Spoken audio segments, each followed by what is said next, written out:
Leader TV जे programme interview में आवां जो मेज़बान डॉक्टर अयूब शेख ऐं अॼु असां हिते मौजूदु आहियूं डॉक्टर सोहराब सरकी MPA सिंध असेंबली उन जो इंटरव्यू करण हिते असां उनजे घर आहियूं कराची डिफेंस में। ऐं सोहराब ख़ान सरकी जेको आहे 7 दफ़ा सिंध असेंबली जो मेंबर थियो आहे। हीउ उनजो 7हों दफ़ो आहे। हुनजी जेका पार्लियामानी पॉलिटिक्स आहे उहा 1993 खां शुरू थी, माना जॾहिं मोहतरमा बेनज़ीर भुट्टो जो ॿियो दौरु हो तॾहिं खां हिन जी पॉलिटिक्स शुरू थी, पर हिन जी पॉलिटिक्स पाकिस्तान पीपल्स पार्टी खां शुरू न थी। हीअ पंहिंजे ॾाॾनि में अजब रंग आहे, हिन जे नाननि जो अजब रंग आहे ऐं पाण उहे सभु ॻाल्हियूं डॉक्टर सोहराब ख़ान कंदो।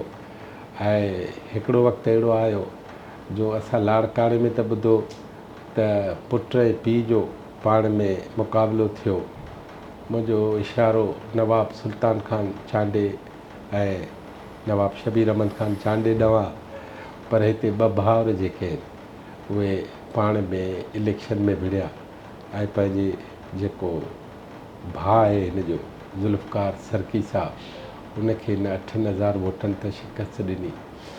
हीअ मतिलबु आज़ाद खां पी खां क्यू लीग, क्यू खां पी ऐं पाकिस्तान पीपल्स पार्टी जे मुख़्तलिफ़ उहिदनि ते रहंदड़ शख़्स अचो त हिन जी पंहिंजी कहाणी हिन जे वाता ॿुधूं त ॻाल्हि किथे पहुती। साईं सलाम अलैकुम। वालेकुम अस्सलाम। सभ खां पहिरियों तव्हांजी महिरबानी, तव्हां तकलीफ़ करे हिते आया हुआ। न मुंहिंजो त फ़र्ज़ु बि आहे, पाण दोस्त बि आहियूं ऐं चाहियां थो त जेके बि यंग माण्हू पॉलिटिक्स कनि था त ख़ुदि उन्हनि खां हाल वाल वठिजे त उन्हनि जी पॉलिटिक्स जेका आहे कहिड़े नमूने हले थी। मूंखे रुॻो पंहिंजो जेकॾहिं हल्को प्रोफाइल ॿुधायो, किथे कॾहिं ॼावायो? मां 1968 में 30/7/1968 में पंहिंजे ॻोठु ॻड़ीअसन सरकी में ॼायो आहे। सरदार वाहिद बख्श ख़ान सरकी साहब पंहिंजो वालिद साहब। ऐं उन खां पोइ मां जेकी शुरूआती तालीम हासिलु कई आहे उहा मॉडर्न हाई स्कूल सखर मां कई आहे, पहिरें खां वठी मैट्रिक ताईं। ऐं फस्ट ईयर इंटर मां इस्लामिया कॉलेज सखर ऐं कुझु टाइम मां डिग्री कॉलेज ठुल में बि तालीम हासिलु कई आहे। उन खां पोइ मुंहिंजी मैरिट ते दाख़िला थी वई चांडका मेडिकल कॉलेज में।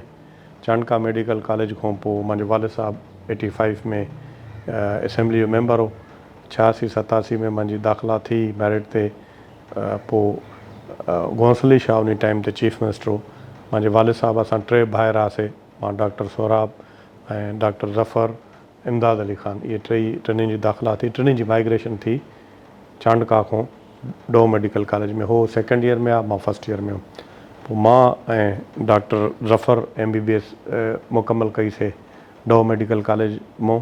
बाक़ी इमदाद ख़ान खे वालिद साहब वापसि घुराए वरितो उते ज़मीनदारी जा कम वग़ैरह ॾिसण जे लाइ। तव्हां वालिद साहब जी ॻाल्हि था कयो त वालिद साहब हिकु दफ़ो MPA थियो 85 में या उन खां अवल बि पॉलिटिक्स में हुआ? बिल्कुलु। मां हिकिड़ी गुज़ारिश कयां त असां जेको ॿुधाईंदा आहिनि वॾा या जेको किताबनि में बि पढ़ियो आहे त 18th सेंचुरी ताईं त माना आहिनि असांजा वॾा जेके आहिनि 1800 ईस्वी खां पॉलिटिक्स में। ऐं मुंहिंजो पर ॾाॾो उहे ऐं उन खां पोइ ॾाॾो 1913 में प्रेसिडेंट चूंडियो तालके ठुल जो। ऐं मुतवातिर मां सम्झां थो त उहो काफ़ी साल जेको आहे उहो रहियो प्रेसिडेंट। पहिरियों बल्दियात जो निज़ाम हो, पार्लियामानी निज़ाम न हो।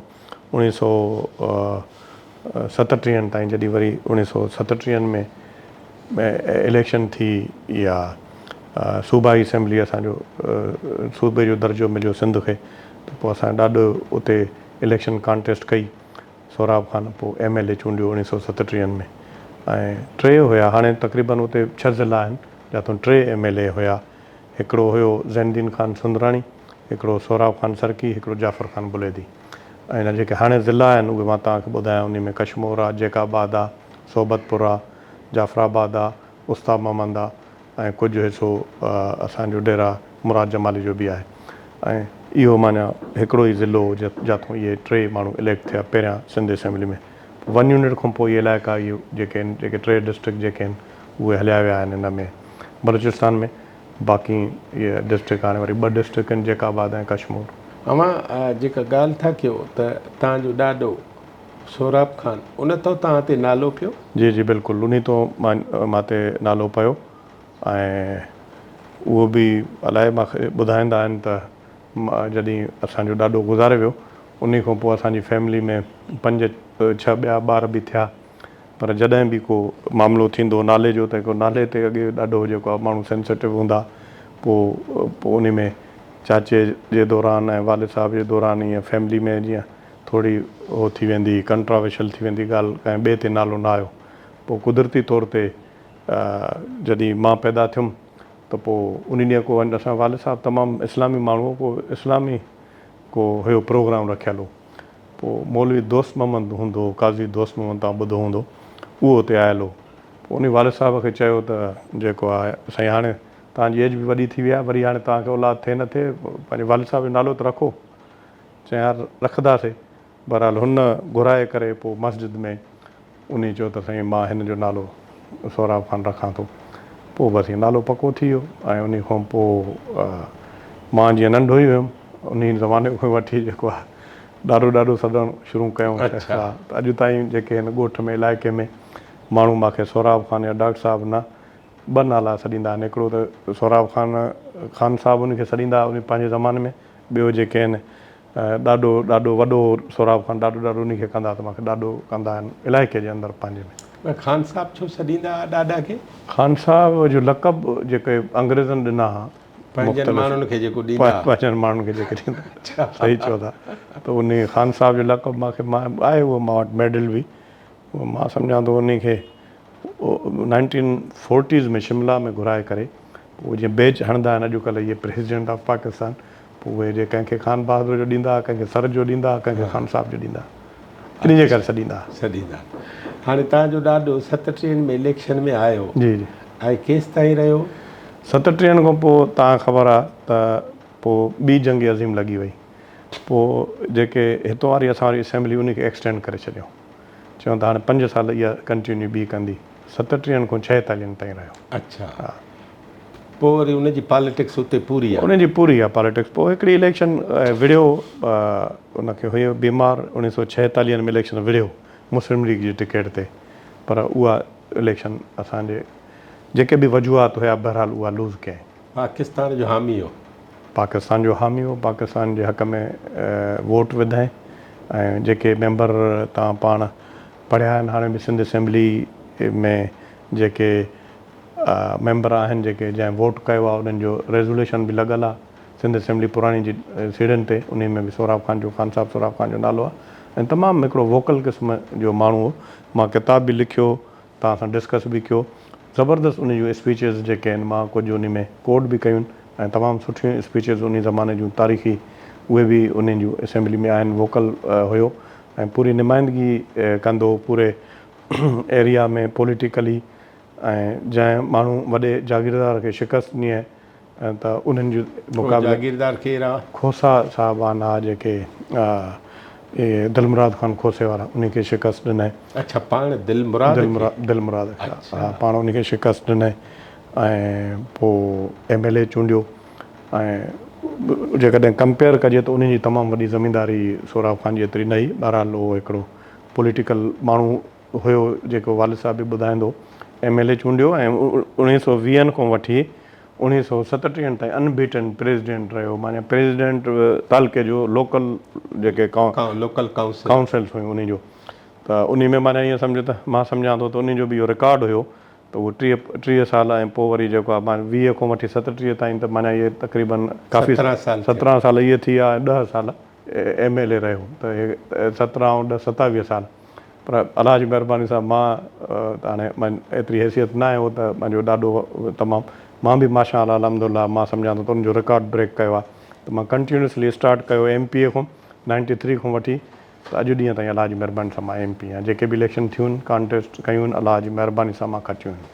माना 7 दफ़ा थिया? 7 दफ़ा। अच्छा, सोराब ख़ान बि खोसनि सां विढ़ियो, तव्हां बि उते छा इलाइक़े में तव्हां वटि राइवलरी पॉलिटिकल खोसनि सां आहे? बिल्कुलु, तव्हां सही चओ था, खोसनि सां राइवली खोसनि सां आहे ऐं जीअं हाणे मां ॿुधायमि तव्हांजे दिलमुराद ख़ान खे सोराब ख़ान खटियो त वरी सोराब ख़ान दिलमुराद ख़ान जे पुट 1946 में सरदार ख़ान सोराब ख़ान खां जेकी 46 वारी इलेक्शन उहा खटी ऐं उन खां पोइ वरी इलेक्शन जेके थी उहा थी 1952 में 1952 में पोइ मुंहिंजे वालिद साहब खे फालिज थी वई बीमार हो ॾाॾे खे सोराब ख़ान खे पोइ मुंहिंजो वालिद साहब यंग हुयो उन खे चयाईं त वञी करे तव्हां नॉमिनेशन भरियो पोइ हुयो हुन में फालिज में पोइ हुन हे जो वियो उते नॉमिनेशन भरणु वालिद साहब ॿुधाईंदो त हे जो वियो उते त पोइ उते वरी उन जो संदसि नानो आयो माना संदसि चाचो जे सोरो मोहम्मद बशान उन चयो त मां फॉर्म भरियां थो ॻाल्हि साॻी आहे पोइ उन फॉर्म न भरियो ऐं असांजे नाने फॉर्म भरियो ऐं नानो असांजो MLA चूंडिजी वियो 1952 में मोहम्मद ॾाॾे जी जाइ वरिती नाने नाने ठीकु बिल्कुलु ऐं नानो केसि ताईं रहियो पॉलिटिक्स में नानो साईं 1952 खां 54 ताईं MLA रहियो ऐं जेतिरे ताईं जीअरो हो उन बाक़ाइदे उन पॉलिटिक्स में ज़बरदस्तु उन हिसो वरितो ऐं मुख़्तलिफ़ उहिदनि ते रहिया डिस्ट्रिक्ट काउंसिल MLA रहियो ऐं जेके उन टाइम ते प्रेसिडेंट हूंदा डिस्ट्रिक्ट जा ऐं जंहिंजी हिमायत कंदो मोहम्मद बशखान त उहो अलहमदुल्ला उहो आराम सां जेको आहे चूंडिजी वेंदो ख़बर अथव इहो BD सिस्टम हूंदो उन में ऐं उन खां पोइ असांजो वालिद साहब असांजे नाने खां पोइ जेके असांखे यादि आहे त उन खे 2 इलेक्शन्स जेके आहिनि 2-3 इलेक्शन उहे जेके आहिनि उन कॉन्टेस्ट कयूं हिकु त उन ईअं कयो त उन खोसन साहिबनि सां न ठहियो असांजो वालिद साहब उन्हनि अलायंस कयो जमाली साहिबान सां ज़फ़रुल्ला जमाली वारा अच्छा होॾे वारा ज़फ़रुल्ला जाफ़र इहो छो जो it was a part of जेकबाद हिकु ज़िलो उन में मां सम्झां थो 65 वारी इलेक्शन ई या कहिड़ी इलेक्शन ई उन में असांजे वालिद साहब खे एतिरा काउंसलर असां वालिद साहब खटे आयो उन खे 2 ॿिया काउंसलर 3 हुजनि त पोइ MPA थी वञे MPA जो निज़ाम अची वियो त हुन चयो त मां असुली तौर ते जमालनि सां बीठो आहियां मीर दरिया ख़ान खोसे हुनखे ॾाढो चयो त मां सां तूं ठाह कर मां तोखे 10 काउंसलर ॾियां थो पर हुन जी हुया कमिटमेंट जा माण्हू पका उहो उन सां बीठो रहियो ऐं जमाली साहब चयो त मां तव्हांखे एतिरा काउंसलर वठी ॾींदुमि 4-5 काउंसलर पर उहे जमाली साहब 4-5 काउंसलर न वठी ॾेई सघियो पोइ उहो मीर दरिया ख़ान शायदि उन टाइम ते जेको अलायंस कयो वञी करे दुर मोहम्मद उस्ते सां कयो उहो वरी उन टाइम ते MPA थी वियो ऐं ईअं ई पोइ वरी असांजे वालिद साहब वरी 70 वारी इलेक्शन जेकी उहा बि 70 वारी इलेक्शन बि कॉन्टेस्ट कयईं उहा बि लूज़ कयईं हे बि लूज़ कयईं पर मक़सदु चवण जो इहो आहे त सरकी ख़ानदान कॾहिं बि का इलेक्शन छॾी कोन मिड़ई विढ़ंदा आया पोइ वरी उन खां पोइ वरी 1985 में इलेक्शन जेकी थी वालिद साहब उन में आयो ऐं उन में MPA थिया मां हिकिड़ी नंढड़ी साई थो वठां हिकिड़ी ॻाल्हि त ॿुधायो त तव्हां हिकिड़ी पूरी सदी ॿुधायो था त पॉलिटिक्स में रहिया आहियो अंग्रेज़नि जा बि तव्हां वेझा रहिया आहियो ऐं हिते बि पाकिस्तान में ठाहिण में बि तव्हांजा कम साम्हूं आहिनि अव्हांजे घर जूं औरतूं कहिड़े हाल में आहिनि उन दौर जूं साईं औरतूं जेके असांजे उन दौर जूं जेके ॿुधाइनि था त जेके तव्हां पाण ख़बर आहे त पूरो जीअं सिंध जी जेकी ट्रेडिशन आहे त जीअं मर्द हूंदा हुआ निज़ाम हलाईंदा तीअं ई जेके आहिनि उहे औरतूं जेके आहिनि पंहिंजो हिकिड़ो पैरेलल हिकिड़ो निज़ाम हलाईंदियूं छाकाणि त पर्दो तमामु घणो हूंदो जेके बि इशूज़ ईंदा जेके लेडीज़ ईंदियूं उन्हनि खे माना जेके बि मसइला मसाइल उहे उन्हनि जा उहे हल कंदियूं ऐं तमामु जीअं नाले वारा जीअं मर्द रहिया अहिड़ियूं असांजूं वॾियूं जेके आहिनि नाले वारियूं रहियूं केरु मिसाल असांजी ॾाॾी थी असांजे नाने जी ॾाॾीअ जो नालो त ॿुधायो नूर ख़ातून नूर ख़ातून ऐं उन सां गॾो असांजे मुंहिंजी जेकी ॾाॾी उहा त मुंहिंजे वालिद साहब जी छठी खां अॻे गुज़ारे वई सोराब ख़ान खे 2 घर वारियूं उहा त अॻे ई गुज़ारे वई मिसाल उन खां पोइ वरी असांजी पुफी इमामज़ादी ख़ानज़ादी ऐं उन खां पोइ वरी असांजे मिसाल नानो मोहम्मद बशखान त उन जी वाइफ हुई त उन हिसाब सां उन्हनि जीअं तव्हां चओ था न उन्हनि पंहिंजो तव्हांजी नानी बि ईअं सुघड़ हुई हा उहे मतिलबु इअं तव्हां उन सां जेकॾहिं कचहरी कंदा वेंदा न तव्हांजी दिलि न चवंदी त तव्हां असां हाणे जीअं मिसाल पढ़ियल लिखियल त आहिनि पर मतिलबु तव्हां उन सां वेंदा हुए त थोरो तव्हांखे माना महसूसु कंदा हुए त हाणे जेको आहे डिस्कस नथी थिए पर उहे सॼो हिस्ट्री ॿुधाईंदियूं असांजे क़ब्रिस्तान जेके आहिनि मिसाल असांजे ठुल में क़ब्रिस्तान आहे, ऊदी में क़ब्रिस्तान आहे, उनखां पोइ ॻड़ियसन में क़ब्रिस्तान आहे। उहे कॾहिं कॾहिं असां नंढा हूंदासीं हिकिड़ी दिलि चवंदी ख़बर न हूंदी क़ब्रनि जी, त उते जेकॾहिं 100 क़ब्रां हूंदियूं त 100 क़ब्रनि ते बाक़ाइदे उन्हनि जा नाला यादि हूंदा आहिनि त हिन जी आहे, हिन जी आहे, हिन जी आहे, हिन जी आहे।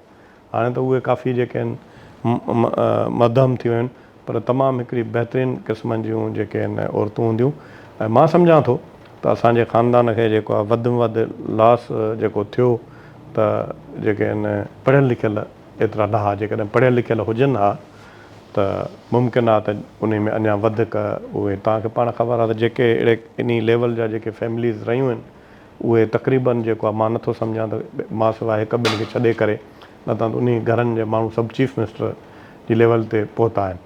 ऐं सोहराब ख़ान खे तव्हां पढ़ियो हूंदो, GM सैद वटि बि पढ़ियो हूंदो, ऐं उन खां पोइ तव्हां उहे ॾींहं उहे शींहं में बि पढ़ियो हूंदो, मुख़्तलिफ़ जाइनि ते तव्हां पढ़ियो हूंदो। ऐं जेके तव्हां हे जेकी अलाह भई सूमरो चीफ मिनिस्टर थियो, इहो बि तव्हां पढ़ियो हूंदो त कीअं थियो।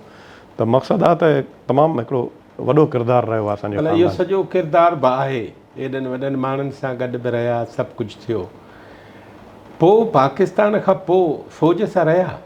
पाकिस्तान खां पोइ जेकी सूरत हाल रही, तव्हांजो नानो आयो? मां हिकिड़ी ॻाल्हि त असांजो वालिद साहिबु जॾहिं नानो आयो, नानो बि जल्दी में वरी उनखे बि फालिज थी वई। अच्छा। पोइ असांजो जेको आहे वालिद साहिब खे नानो जो हो, हा, त उनजो 1 यूनिट में किरदारु छा आहे? उन 1 यूनिट जे हक़ में वोट कयईं। अच्छा, माशाअल्लाह। जेको आहे लिकाए त नथो सघे। 1 यूनिट जे हक़ में वोट कयईं। ऐं उन टाइम ते सियासत में हूंदो मोहम्मद अयूब खोड़ो। वरी असांजा उन जा भाटिया ॿुधाईंदा वेंदा हुआसीं त मोहम्मद अयूब खोड़ो साहिबु ईंदो लाड़काणे में, ऐं मिसाल जेको आहे भुट्टा साहिबु हूंदा, ऐं सरदार हूंदा नबी बशखान वारा, इहे सभु ऐं हेॾो ओढा सरदार हूंदा, ॿिया इहे जेके फैमिलीज़ हूंदा इन्हनि जी पाण में तमामु सुठो हिकिड़ो कोऑर्डिनेशन हूंदी पाण में काफ़ी। जेको आहे ज़ाहिर आहे जेके मसइला इवन जेको आहे ज़ुल्फ़कार अली भुट्टो, तव्हांखे पाण ख़बर आहे त खोड़ ख़ानदान जे माण्हुनि जो जेको आहे वकील बि रहियो, ऐं उते उन्हनि जो तालुक़ बि रहियो।